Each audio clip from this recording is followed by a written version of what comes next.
Mr. President, kung maglalabas po kayo ng baho, Mr. President, dapat naman siguro maligo ka muna.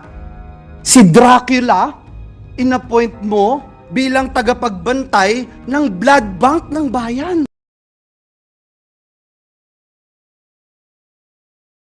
Mr. President, in Ecclesiastes chapter 1, chapter 3, verse 1, and 7, verse 8, it says, "There is time for everything, and a season for every activity under the heavens. A time to tear and a time to mend. A time to be silent and a time to speak. A time to love and a time to hate. A time for war and a time for peace." Mr. President, I rise on a matter of personal and collective privilege. And let me also begin by quoting Proverbs chapter 22, verse 1. It says there, "A good name is to be chosen than great riches." Pinalaki po ako, Ginoong Pangulo, ng aking mga magulang sa bersikulong ito sa Biblia, na pinakamahalaga ang malinis na pangalan, far more important than gold and silver. Ito rin po ang dahilan kung bakit tayo tumatayo ngayon, sapagkat hindi lang po dinudungisan at niyuyurakan ang ating pangalan at pagkatao, kung hindi higit po sa lahat, ang institusyon na minamahal nating lahat, ang institusyon ng Senado ng Republika ng Pilipinas. Ginoong Pangulo, mayroon pong naninira, pilit na ibinabagsak, iniinsulto, at inaalipusta ang mga miyembro ng Senado, maging ang ating pinakamamahal na institusyon. Let me set the record straight, Mr. President. At para po mas madali, true or false na lang po tayo sa mga paratang ng pinuno ng pinakamakapangyarihang komite sa Kamara de Representantes, ang may hawak ng budget, ang House Committee on Appropriations, na walang iba kung hindi itong party list representative na Zaldico. Unang paratang po sa atin, Ginoong Pangulo, may kaso daw po tayo sa Ombudsman. True or false? Ang sagot, false. Ang pinag-usapan ng gawa-gawang reklamo noon, isang sulat po na mula sa ating opisina. Ito pong gawa-gawang reklamo noon ay katawa-tawa sapagkat ang ginamit po, kung po pwede po nating ipakita, na font ay Comic Sans. Yan po ang ginamit na font, pang-comedy po. 2019 pa po, dinismiss na po ang kasong ito na ipinaparatang sa atin. Noong 2016 po, Ginoong Pangulo, ayan po yung pag-dismiss, Mr. President, ng reklamo. Hindi nga po nakarating sa korte, Ginoong Pangulo, na-dismiss na po sa probable cause pa lamang. Mr. President, noong 2016, ginamit po ito, ngunit hindi nagtagumpay. Nakakuha po tayo ng 18,459,222 votes. Noong pong 2022 elections, 18 million na naman ang nakuha po natin at talagang hindi rin po pinaniwalaan ng taong bayan. Ang mga paratang na ito na ngayon po ay inuulit ng makapangyarihang chairperson ng Committee on Appropriations. Mr. President, is the Pope Catholic? Nag-research po ba at nag-aral ang nag-aakusang ito sa atin? Ngayon po, kakalkalin ngayon ang kanyang mga kaso. Nakakalungkot po dahil kaibigan naman po natin siya.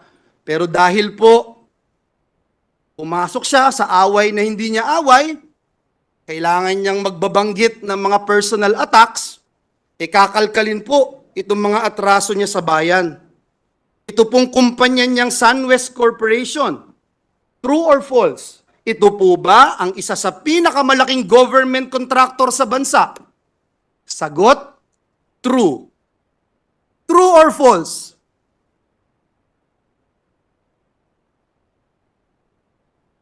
Ang korporasyon po ba niyang SunWest Corporation ay kasama dito sa kontrobersyal na Farmally case dito na inimbestigahan sa Senado na kasuhan ng Senado. The answer is true. Kasama din po ba ang kumpanya niya dito po sa kontrobersyal na DepEd laptop scam? Ang sagot po, true. Pinakakasuhan din po ng Senado ang kumpanyang ito. Napakadami pong BIR cases. Madali po maghanap, Mr. President. Madali po kuhanin ang panig ng mga taga-BIR. Kung ilang kaso mayroon ang kanyang mga korporasyon. Bukod po dito, yung reklamo po sa ombudsman ng anti-corruption group na ang pangalan Task Force Kasanag International, meron din pong 50 billion na kaso na kinakaharap ang taong ito. Mr. President, kung maglalabas po kayo ng baho, Mr. President, dapat naman siguro maligo ka muna. Ang masaklap po, Ginoong Pangulo, sa kabila po ng track record na ito ni Mr. Zaldico, ang masaklap po, inappoint po siya ng Kamara de Representantes bilang tagapagbantay ng kaban ng bayan.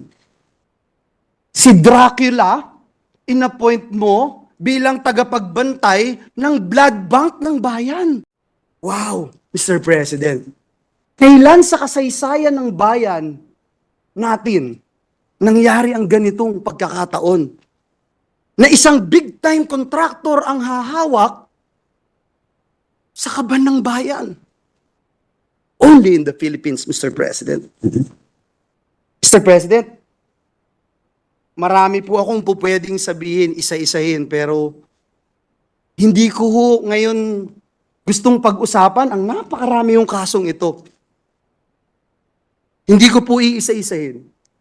Hindi ko po pe-personalin. Marami pong panahon para sagutin itong mga ito. Pangalawang paratang sa atin, Mr. President. Minamaliit ko daw po, Mr. President. Minamaliit ni Joel Villanueva ang boto ng mga kongresista at party list. Sagot, true or false? False. Mr. President, utang ng buhay kong ito ang pagiging miyembro ng Kamara de Representantes. Paulit-ulit ko pong sinabi sa bulwagang ito, hindi ko mararating ang anumang tagumpay na narating ko sa buhay ko kung hindi po ako naging miyembro ng Kamara de Representantes. Marami po akong namimiss, Mr. President, na miyembro ng Kamara. Mahal na mahal natin. Si Representative Diggs Dilangalen, si Representative Raul Delmar, si Representative Roy Logoles, Tito Kaloy Padilla. Ang sarap pakinggan, Mr. President.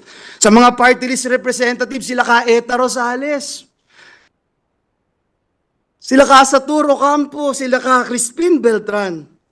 Mr. President, naging bahagi sila ng aking buhay. Mamaliitin ko ba ang 3,872 votes na maging kongresista ng Batanes?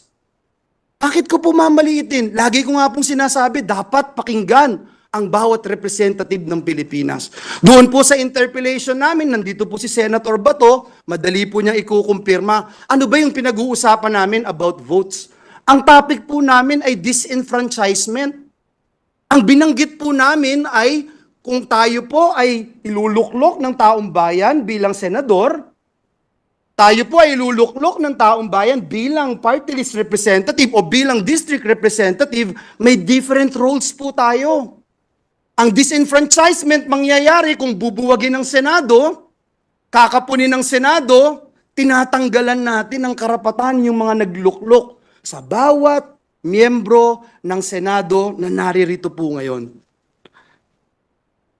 Mr. President, kailanman hindi natin kayang maliitin ang bawat miyembro ng Kamara de Representantes. Higit sa lahat, Mr. President, miyembro po ng Kamara at party list ang tatay ko, na mas mahal ko pa kaysa sa buhay ko, Mr. President. And let the records bear that statement of this representation. Paano ko po mamaliitin ang Kamara? Ang tunay na issue, Mr. President, ay ito pong Peking People's Initiative. Dito po tayo mag-focus. Madali ho ang maghalit para sa akin. Madali po para magsisigaw ho dito dahil kakampi ko maraming senador eh. Madali po yun, Mr. President. Napakadali. Banggitin isa-isa itong kaso na ito. Ilang bilyong dito, ilang bilyon doon. Madali po sabihin, pero hindi po yun ang focus. Ang focus po natin, Mr. President, at hindi tayo dapat maging personal, ay banggitin natin itong bigger issue. This issue which is bigger than myself, which is bigger than you and me, which is bigger than this institution, Mr. President. And this is the soul of our nation, our Constitution, Mr. President. Imagine, Mr. President, true or false, Mr. President? Gusto ba ng taong bayan itong mabahong PI o peking People's Initiative, Politicians Initiative na ito? Eh yung OCTA po, sabi 1% lang ang naniniwala na may halaga itong tsa-tsa. Noong January 31, ang CBCP nagbigay po ng pahayag na sabi po nila, hindi tayo basta lalagda o papayag sa kahit anong petisyon sa COMELEC. Ayan po ang sinabi ng CBCP.